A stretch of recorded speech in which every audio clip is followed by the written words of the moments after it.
Fala, galerinha, beleza? Muito bom dia para todos vocês. Como é que vocês estão? Tudo na paz? Fala comigo aí, fala comigo aí. Bom dia, bom dia. É nóis. Simbora? Isso aí, bom dia, senhor Pavas, isso mesmo. Agora eu sou um senhor, né? Sou um cara, já sou um senhor, já tem quase 2 anos, né, que eu tô casado. Falta menos de um mês aí para eu poder fazer 2 anos de casado, que eu virei senhor, né? Agora não é mais só Pavas, agora é senhor Pavas, né? Que isso, hein? Tô virando um senhor. Tomara que não, que é esse tiozão do pavê, né? Tomara que isso não, né? Tomara que não seja aquela pessoa chata, né? Galera, alguém vai querer ligar a câmera hoje aí? Ó, o Matheus já ligou a câmera aí. Mais gente aí vai querer pegar essa onda, né? A gente ficou aí um tempinho sem ter aula, né? Uma semaninha. E aí? Acho que não, né? Acho que não, né? Beleza. Meu povo, seguinte, a gente vai começar agora um novo capítulo, né? Um novo tema. Vou até mostrar para vocês aqui que eu estou evoluindo, né? Na questão de slides, né? Como é que a gente está produzindo os slides, né? Cara, tô virando uma super produção. Ó, pira só, ó que top. Nó, velho. Tuntos, né? Ó, fazendo os slides. A gente acha que é umas ferramentas massa pra caramba, né? Ó, e vai e volta. Pira só, velho, nós vamos trabalhar uma coisinha chamada de reações de substituição, tá bom? E eu tô prevendo que a gente vai estudar isso nessa semana e na próxima, porque na outra já é feriado. Vocês viram isso aí? Eu estava fazendo nosso planejamento aqui, dia 2 de novembro, vai dar na segunda-feira, vai ser um feriado, bem na segunda-feira. E aí talvez não dê para a gente, como é que se diz assim, passar tão rápido, né, a matéria. Mas eu garanto para vocês que até o começo de dezembro, a gente já vai ter terminado toda essa nossa matéria de reações orgânicas e vocês vão estar aptos para fazer uma boa prova de vestibular. Tudo bem? Dá um joinha aí, né?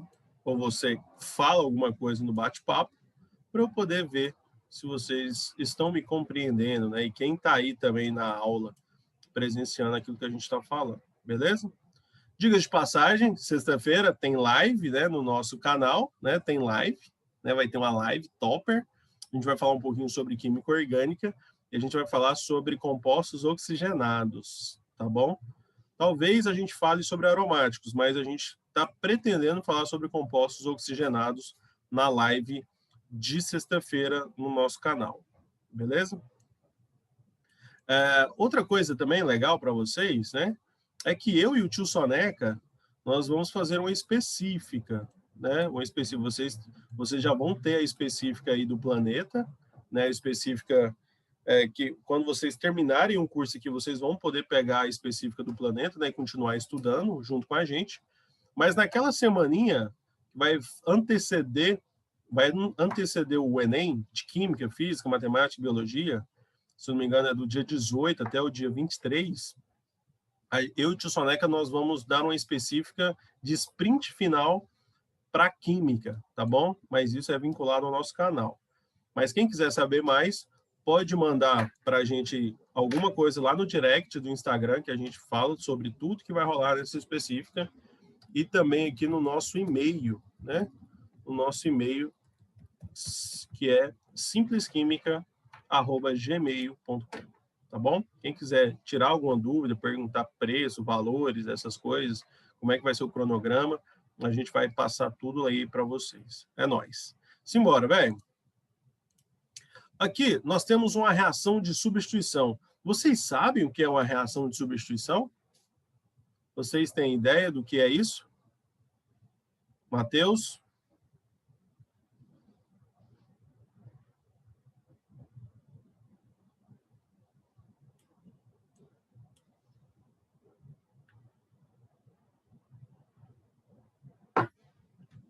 Daniel Duarte falou aqui também não. Deixa eu perguntar um negocinho para vocês. Ô, Daniel, que time que você torce, cara?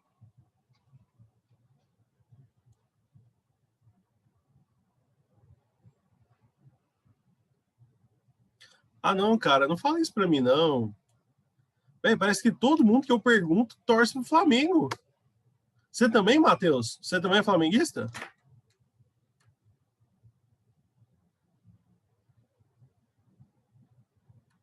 Véi, todo mundo que tá na sala aí torce pro Flamengo. O Matheus Mariano falou que torce pro Vasco. Aí sim, hein? Aí sofre junto comigo, hein? Aqui é vascaíno. Aí Na sim, hein? veia. Ó, fala o time que você torce aí, tá? Que eu vou falar se você é sofredor ou não, tá bom?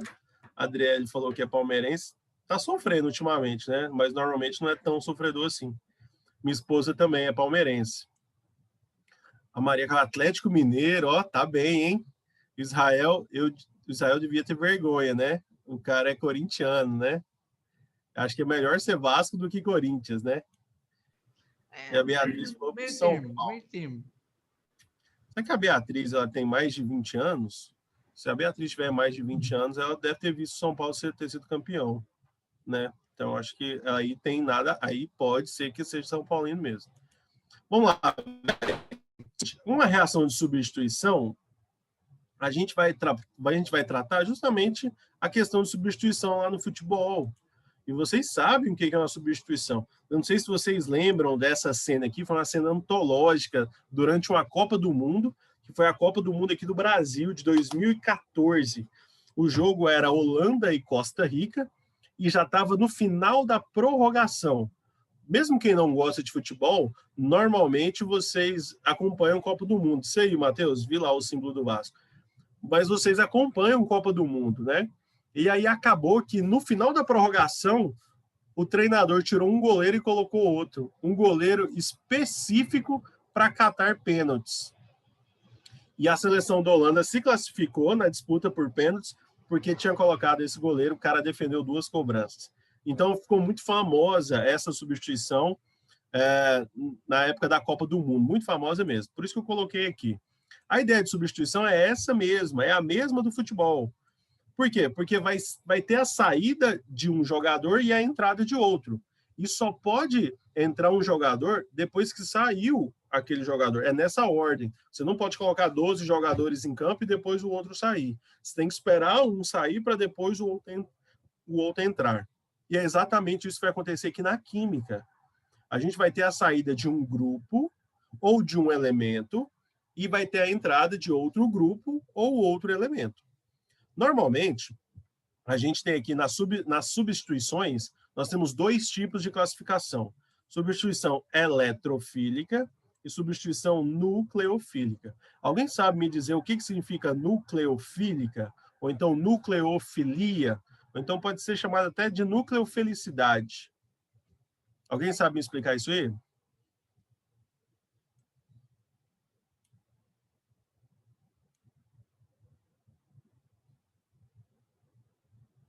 Não? Sim? Alguém quer ligar o áudio, falar? Então vamos lá, ó. Pira só aqui comigo. Essa palavrinha final, fílica, né? Você vai ver que aparece nos 2 termos. Essa fílica significa filia, significa afinidade. Né? Então nós temos uma afinidade. Agora, essa afinidade de nucleofilia é uma afinidade com o núcleo. E aí eu vou te lembrar lá aquele modelo atômico, né? Aquele modelo atômico, nós temos aqui no núcleo do átomo, olha só, aparecendo aquele desenho do Jimmy Neutron. No núcleo do átomo aqui, nós temos uma coisinha que a gente chama de cargas positivas. No núcleo ficam as cargas positivas.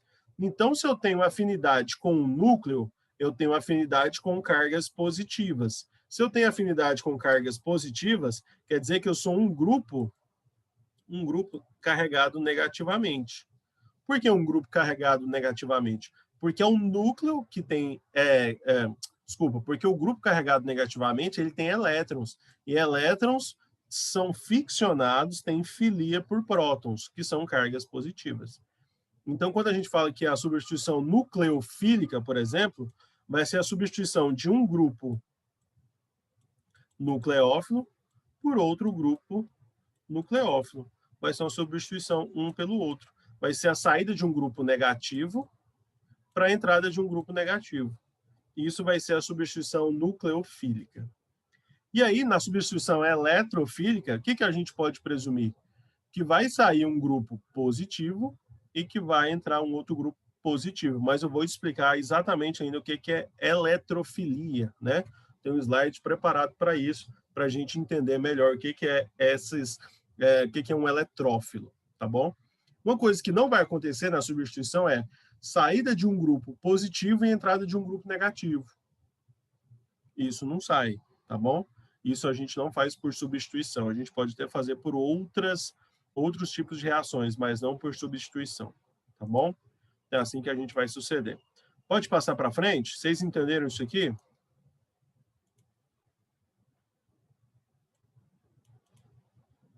Sim, o Rafael está falando que sim. Galera, vai dando os OKs aí. Sim, sim, sim. Até para eu saber quem está na aula aí, quem está entendendo, quem não está. Se você não estiver entendendo, me fala, tá bom? Igual o Israel falou aqui, ó, mais ou menos. Israel, primeira coisa. A gente lembra das reações que a gente já viu. Reações de adição. Nós temos um substrato e um reagente. Os dois se unem e formam um único produto, né? A gente tem ali um produto formado que a gente chama de produto da adição. Na eliminação, a gente tem um componente, um substrato, ele vai se decompor em 2 ou mais componentes. Então, a gente tem ali a eliminação. Lá na química inorgânica, isso é chamado de decomposição. Só que aqui agora, nós temos a substituição. O que é a substituição? É a saída de um grupo do substrato para a entrada de outro grupo no substrato. Lembrando que tudo que a gente está falando aqui são de reações orgânicas, é dentro do substrato, é dentro do composto orgânico o que ele está sucedendo. Tá bom? Vocês conseguiram entender? Conseguiram entender agora melhor, Israel?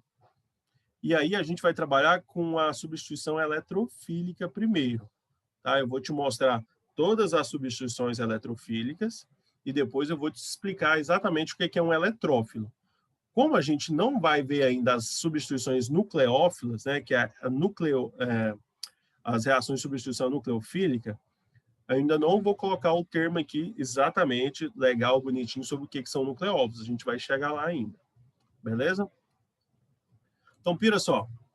Essas aqui são as 5 substituições mais comuns sobre substituições eletrofílicas, tá bom? São chamadas as substituições de halogenação, é o que a gente vai ver hoje, né, que é a formação de radicais livres. Eu vou explicar isso aqui tudo para vocês de forma detalhada, o que são reações de halogenação por radicais livres, o que é nitração, sulfonação, alquilação de Friedel-Crafts e acilação de Friedel-Crafts. Essas são as 5 reações de substituições que mais caem, tá bom? Em vestibulares. Existem mais alguns tipos de substituições, mas a gente não vê muito, tá? Isso aqui são as eletrofílicas. Simplesmente isso. A gente vai ver a halogenação hoje. Na semana que vem, na primeira aula, a gente consegue ver nitração e sulfonação. E na segunda aula, a gente consegue ver a alquilação e a acilação, tá bom? E eu até dar um recado para vocês, eu estou vendo que tem 19 pessoas na aula. Na segunda aula do dia, né, normalmente na segunda-feira, eu vejo 7, 8 pessoas. Tem 10 pessoas que estão faltando a última aula, estão assistindo apenas uma aula minha por semana, tá bom? E vou te pedir, velho, não faz isso não, tá bom? Porque a gente está numa sequência, e às vezes você pode perder essa sequência aí, né, justamente, principalmente sobre reações orgânicas, que é uma matéria um pouquinho que as pessoas têm mais dificuldade. Então, a gente precisa detalhar o máximo possível para tirar todas as dúvidas. E a minha pergunta para vocês, né? Eu fiz a mesma pergunta para o 3º ano, tá? Eu quero saber de vocês. Mesmo com esse tempo que a gente tem, a gente dá conta de ver tudo de forma detalhada e até a parte intermediária de uma reação, que é aquilo que acontece no meio, né? Carbocátions, mecanismo de reação, a gente fala um pouquinho sobre carbânios, a gente vai falar algumas coisinhas a mais sobre esses componentes. Algo que eu quero saber é, Vocês querem saber disso, que não é, praticamente não é cobrado, né? No Enem, em praticamente nenhum vestibular, a não ser ITA, tá bom? ITA e IME, às vezes pode ser cobrado mecanismo de reação, mas não é cobrado em nenhum outro vestibular mais, nem UFO, nem USP, nem Enem, muito menos Enem, né? Na UFSCar, qualquer faculdade não é cobrado isso mais. Eu quero saber se vocês querem saber disso ou se vocês querem apenas as reações do jeito que são cobradas no vestibular. Que aí é a maneira mais simples da gente ver, a maneira menos complicada, onde que a gente coloca os reagentes e já tem os nossos produtos esperados. O que vocês preferem? Agora é um combinado nosso aqui. Se vocês quiserem... De qualquer forma, o MEC, ele exige só que a gente passe as reações. Sempre assim. Reações e que não tenha detalhamento sobre essas reações. Agora, se vocês quiserem um detalhamento, o jeito que eu estou falando para vocês é o que a gente pode trabalhar um pouquinho mais. A Sandra falou assim, professor, temos que ver o tempo. Se temos, né? Se temos tempo. Porque eu acho que o curso vai só até novembro e depois fica só específica. É mesmo? O curso vai só até novembro? Então, a gente só tem essa semana e a próxima de aula. Vai ter 15 de dezembro. Peraí, a específica vai até dia 15 de dezembro, né? E depois Isso. ela volta em janeiro, né? Isso. Entendi. Eu estava supondo que ia até o final de novembro com vocês. Então, vai dar para a gente ver todas as substituições eletrofílicas e a gente vai ver a nucleofílica, que a gente mata. Então, tá de boa. Então, fechou. Beleza? Então, essa semana e a próxima a gente mata tudo que a gente tem para ver. Beleza? Se for o caso necessário, eu peço para o Célio marcar mais uma aula na última semana de novembro de vocês. Tá bom? Pode ser? Uma aula à tarde, alguma coisa assim, né? Tipo assim, fim da tarde a gente marca uma aula só para a gente matar a matéria. Beleza? A Sandra está perguntando sobre... a específico vai até o Enem, tá bom, Sandra? Específico vai até o Enem. Professor, poderia repetir a diferença de adição para substituição novamente, por favor? A diferença de adição para substituição é, adição nós temos um substrato e um reagente, eles vão reagir e vão se unir. E aí vai formar, então, um único produto. Na substituição, nós temos um substrato e um reagente, e aí vai permutar um grupo de cada um. A gente vai fazer uma troca. Um reagente vai fornecer um grupo para lá e o substrato vai fornecer um grupo para o reagente. E aí vão continuar formando dois produtos. Tá bom? Então vai haver apenas uma substituição.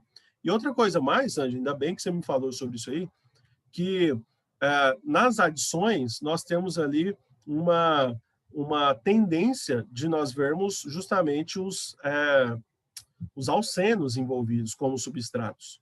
Aqui nas substituições nós não teremos alcenos. Todas essas substituições só são feitas em alcanos. Aqui então a gente vai colocar um produto para ver. Pira só comigo, ó, uma coisa muito legal nas substituições, que a gente consegue deduzir o que aquele substrato ele tende a fazer. Quais que são as possibilidades daquele substrato? Quando ele tem ligação dupla, ele favorece a adição. Quando nós temos um substrato e que forma dois, nós temos ali a tendência, pode ser até de um alcano, ele fornece ali para a gente uma eliminação, né? Quando nós temos alcanos e aromáticos, as principais reações deles são de substituições, até porque aromáticos têm o mesmo tipo de reatividade dos alcanos, mesmo tendo 3 ligações pi. Foi uma coisa que a gente viu muito enfático lá no começo. 3 ligações pi são importantes? São reativas? Um pouco, mas por causa da sua aromaticidade, eles ganham uma estabilidade muito grande. Beleza? E aqui a gente entende o que é um grupo eletrófilo. O que é um grupo eletrófilo, né? Um grupo eletrófilo. A gente pode perceber que isso aqui é só o símbolo, tá? Do grupo eletrófilo. A gente fala que um eletrófilo ele é simbolizado por um Ezinho, que significa a palavra eletrófilo, um Ezinho mais, tá bom? Esse Ezinho mais significa que o grupo eletrófilo ele tem filia com elétrons. Então, se ele tem filia com elétrons, que é afinidade com elétrons, eu posso falar para você que esse grupo em especial, ele é um grupo deficiente em elétrons. Ou seja, que ele está sem elétrons, ele está precisando de elétrons para ficar estável. Então, quando a gente fala eletrófilo, é filia a elétrons, né? É filia, afinidade a elétrons. Então, se ele tem afinidade a elétrons, quer dizer que ele é um corpo carregado positivamente, com tendências o quê? Tendências catiônicas, ou seja, tendências positivas. Isso é chamado de grupo eletrófilo. Beleza até aí? Vocês estão conseguindo entender, gente? Beleza. Então, vamos lá, velho. Ó, deixa eu apagar aqui e passar para o próximo slide. Gente, se vocês não estiverem entendendo, tá? Vai dando um ok, vai falando aí para mim no bate-papo, né? Se você estiver entendendo, vai dando um ok. Interage aí comigo, mesmo que seja no bate-papo, às vezes mesmo que seja por vídeo, né? Se vocês puderem ligar as câmeras, seriam melhores, mas é nóis. Agora, uma coisinha, vocês já ouviram falar de radicais livres? Hein? Vocês já ouviram falar disso? O que são radicais livres? Isso aí, Matheus, já viu aquele negócio que acontece aqui no Serra Dourada, em Goiânia, né? Todo ano, né? O evento lá dos radicais livres, né? Alguém já foi? Alguém já foi? Não? Eu ainda não, nem fui ainda. Pois é, galera, aquilo lá não tem nada a ver com isso aqui da química, tá bom? Nada a ver, tá bom? São terminologias iguais para significados diferentes. Aqui na química, velho, a gente tem um conceito técnico e científico muito, muito louco, tá? Os radicais livres, eles são muito loucos aqui na química. Por quê? O que que acontece? Eu vou até dar um exemplo para vocês, tá?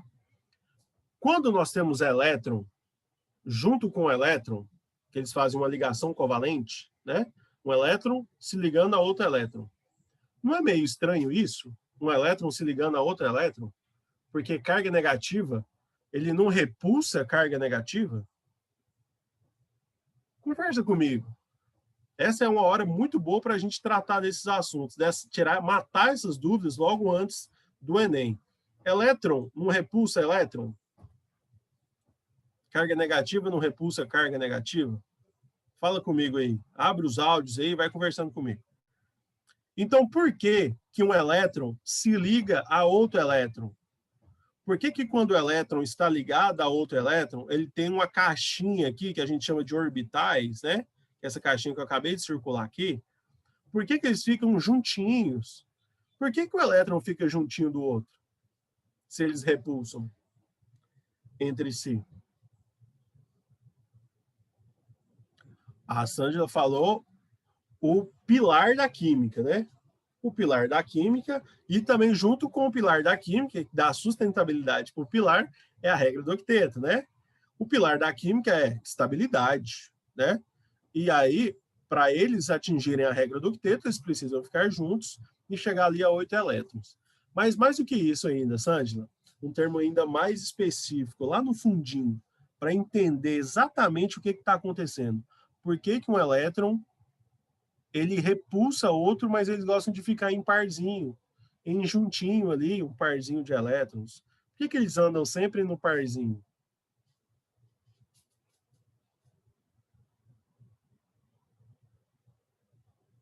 Isso mesmo, Matheus. Por que que anda sempre no parzinho?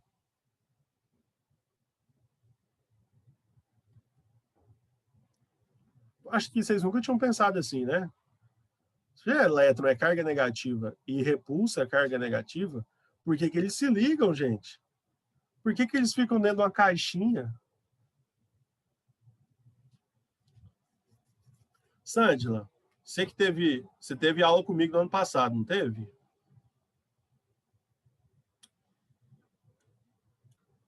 No ano passado, eu dei aula sobre química geral, né? O cursinho eu dei aula de química geral. Uma coisa que eu falei foi uma coisinha chamada de números quânticos. Os números quânticos são aqueles números em que a gente decifra a provável, né, a provável localização do elétron.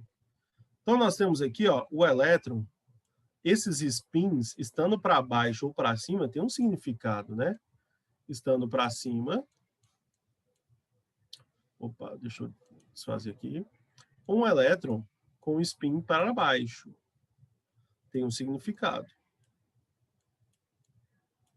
E aqui, olha só que legal, velho. Significa que para cima ele está girando no sentido horário e o spin para baixo está girando no sentido anti-horário.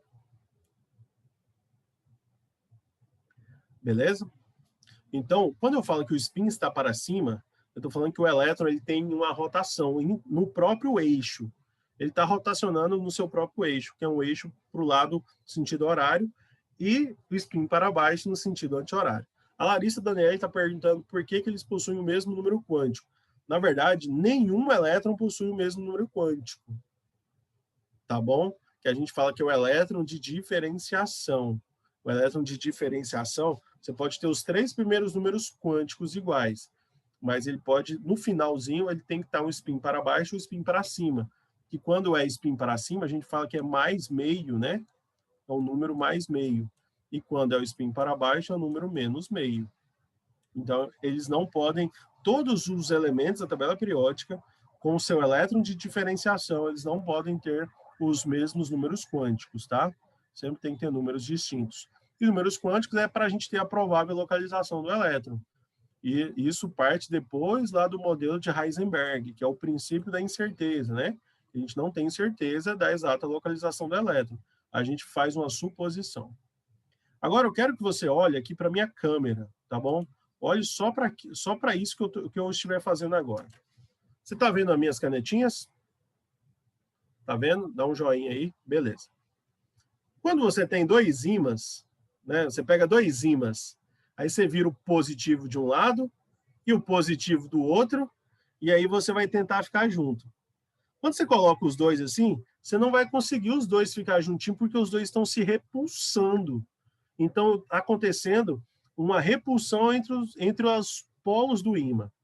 Só que os seus braços são mais fortes do que essa repulsão. O que acontece? Você se concentra e você junta os dois, fazendo com que os dois fiquem juntinhos, né? Se os dois estão juntinhos, por mais que os dois estejam se repulsando, seus braços são mais fortes. Então, você está vencendo uma força da natureza, está vencendo uma lei natural, que é a lei de repulsão. Você está sendo mais forte que a própria natureza. Olha só que loucura, né? O negócio é que quando os elétrons estão assim, ó, quando os elétrons estão assim, eles estão se repulsando. Realmente, eles estão se repulsando. Essa força de repulsão chama-se força de repulsão eletrostática, porque é uma força de repulsão entre os elétrons. Só que o fato deles estarem girando em sentidos opostos, cria-se uma coisa que vai dar mais estabilidade, que é uma força maior ainda do que essa força de repulsão. É como se fosse uma força que estivesse vencendo essa repulsão, chamada exatamente de campo magnético. Então, aqui, ó, por causa disso, vai criar-se um campo magnético. O campo magnético é mais forte do que a repulsão entre os próprios elétrons, fazendo com que eles fiquem juntos. Entenderam agora? Entenderam? Vai dando um okzinho aí para mim, aí no bate-papo também. Valeu, Matheus, tamo junto. Agora, pira só, ó, Sândila, Larissa, Lucas, Daniel Duarte, pira só, velho, pira só, galera. Esses elétrons, quando eles estão juntos, eles estão mais estáveis do que quando eles estão separados. Porque separados, eles não vão ter que repulsar ninguém, mas eles também não vão ter campo magnético. E eles querem um campo magnético, porque dá uma estabilidade maior. Então, eles preferem ficar sempre juntinhos, em pares. E aí, quando você separa um elétronzinho do outro, olha só o que está acontecendo bem aqui, ó. Você está separando, você está rompendo um elétronzinho com o outro. E aí, agora, esse carbono, ele está com o elétronzinho juntinho, sozinho, desculpa, e o hidrogênio também está com o elétronzinho sozinho. Isso a gente chama de carbono ponto, ou então hidrogênio ponto, que a gente tem um apelido para esse radical livre. Todas as vezes que você vê o pontinho, né, que é o elétronzinho sozinho, isso é chamado de radical livre. E o radical livre, eu vou falar um negocinho para você, velho. Esse cara, ele é extremamente instável. Ele é um cara que está querendo buscar a estabilidade ao máximo, de todas as formas possíveis. Esse cara é o cara instável. Entenderam? Entenderam até aí? Beleza. Agora, a Maria Clara falou assim, professor, esse radical cloro que atua na distribuição da camada de ozônio? Sim, Maria Clara, sim, sim. Esse radical cloro, ele é um catalisador, né? Quando ele está lá na camada de ozônio. Mas ele não vira radical livre a partir disso aqui. Ele vira radical livre a partir de uma ligação que ele está fazendo com o carbono, né? Que são dos gases CFC, cloro, flúor, carbono. Beleza? Mas pira só aqui, gente. Existe uma coisinha que a gente chama de cisão heterolítica e cisão homolítica. A palavrinha cisão significa quebra, tá bom? Quebra. Significa quebra. Essa quebra aí, ela pode acontecer de forma heterolítica, que é uma forma com a divisão de elétrons da maneira diferente, né? Ou então com a divisão de elétrons da maneira igual. Quando a gente fala homo, significa igual, quando a gente fala hétero, significa diferente. Então, a gente está quebrando de forma diferente. E aqui a gente está falando quebrando de forma igual. É como se a gente fosse fazer uma separação, né? Por exemplo, quem tem irmão mais novo aí? Alguém tem irmão mais novo aí? Você é filho único, Matheus? Você é o irmão mais novo, né? Você é o Eu irmão mais sou novo. o irmão mais novo. Meu irmão que é mais velho que eu. Pode fé. Ó, a galera tá falando aí, eu tenho irmão mais novo, pá. Seguinte, velho, todo mundo sabe que quando a gente tem irmão mais novo, eu também tenho irmão mais novo, né? A gente tem que dividir tudo certinho, né? A gente pega lá os 2 copos, né? A gente tem que dividir. Ó, a gente pega os 2 copos lá, aí sua mãe fala, divide o suco, ou então divide o refrigerante.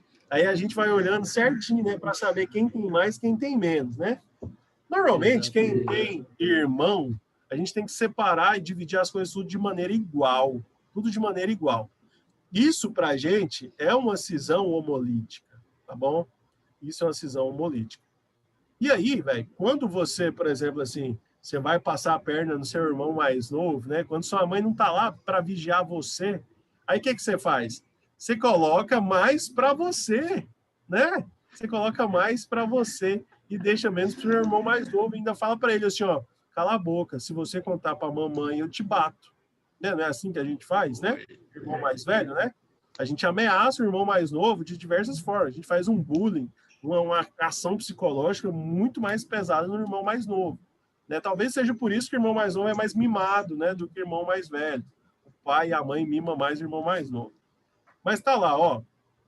Isso vai ser uma cisão heterolítica, né? Porque você vai repartir de forma diferente. Então nós temos ali uma quebra.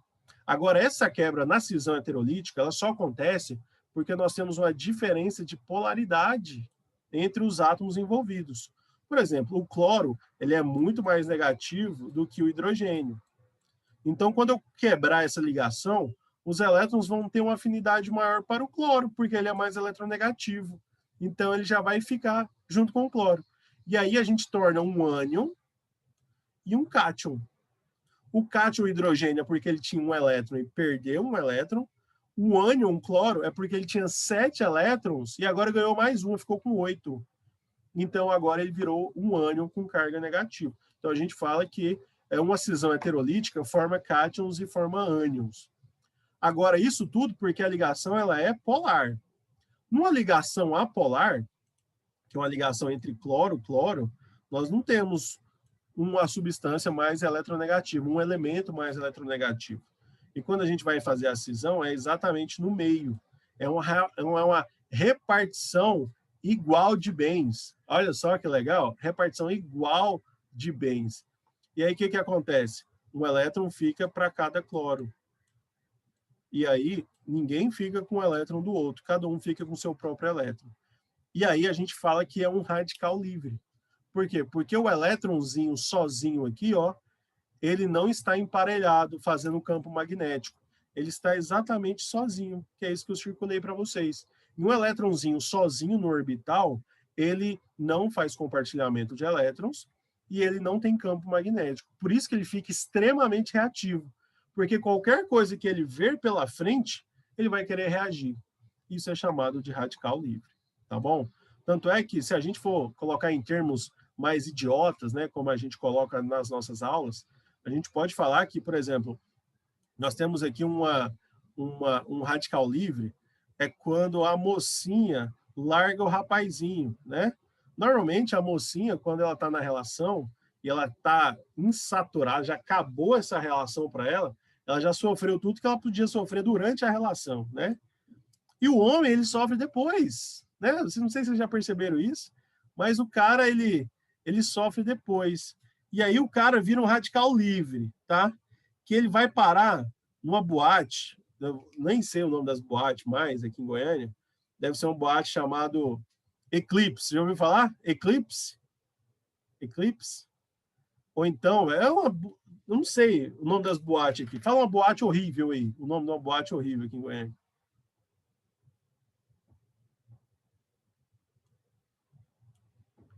Galera, não sei se vai falar aí, fala aí para mim no bate-papo. Nunca fui. Em Goiânia.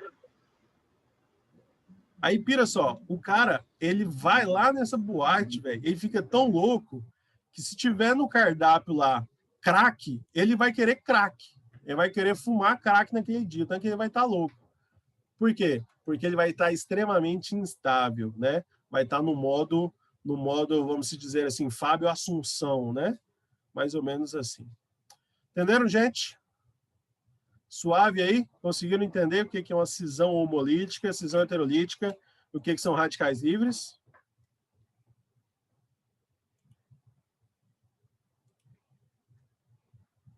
Conseguiram? De boas?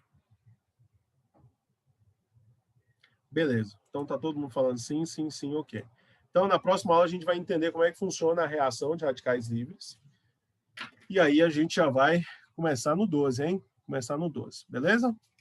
É nóis, gente. Valeu, um abraço. Deus abençoe todos vocês. Eu vou falar um negocinho para vocês, velho. Não perde a segunda aula, tá? Pelo amor de Deus. Daniel Duarte tá falando, professor, na heterolítica não tem campo magnético? Na verdade, vai ter sim. Vai ter sim, o Duarte. Daniel Duarte. Por quê? Porque vai se tornar cátions e ânions. Tá bom? O cátion não vai ter campo magnético, mas ele não vai ter nenhum elétron sobrando para ter um radical livre. Mas o cloro vai ter sim um campo magnético, porque o elétronzinho foi junto, né? E aí ele está andando em parzinho, vai ter um campo magnético. Cátions e ânions são mais estáveis do que radicais livres. Beleza?